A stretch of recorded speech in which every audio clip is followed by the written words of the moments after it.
وسلم نے خبر دی، انہیں ایاز بن عبداللہ بن ابی سراح نے، انہیں ابو سعید خدری رضی اللہ عنہ نے۔ آپ نے کہا کہ نبی کریم صلی اللہ علیہ وسلم عید الفطر اور عید الاضحیٰ کے دن مدینے کے باہر عیدگاہ تشریف لے جاتے تو سب سے پہلے آپ نماز پڑھاتے۔ نماز سے فارغ ہو کر آپ صلی اللہ علیہ وسلم لوگوں کے سامنے کھڑے ہوتے، تمام لوگ اپنی صفوں میں بیٹھے رہتے۔ آپ صلی اللہ علیہ وسلم انہیں وعظ و نصیحت فرماتے، اچھی باتوں کا حکم دیتے۔ اگر جہاد کے لیے کہیں لشکر بھیجنے کا ارادہ ہوتا تو اس کو الگ کرتے، کسی اور بات کا حکم دینا ہوتا تو وہ حکم دیتے۔ اس کے بعد شہر کو واپس تشریف لاتے۔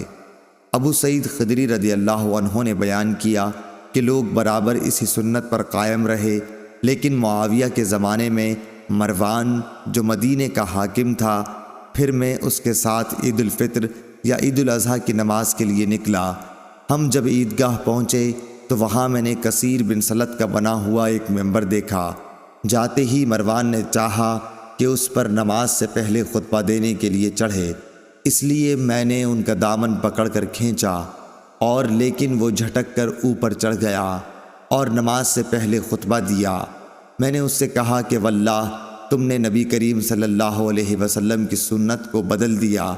مروان نے کہا کہ اے ابو سعید، اب وہ زمانہ گزر گیا جس کو تم جانتے ہو۔ ابو سعید نے کہا بخدا میں جس زمانے کو جانتا ہوں اس زمانے سے بہتر ہے جو میں نہیں جانتا۔ مروان نے کہا کہ ہمارے دور میں لوگ نماز کے بعد نہیں بیٹھتے، اس لیے میں نے نماز سے پہلے خطبے کو کر دیا۔ صحیح بخاری حدیث نمبر 956۔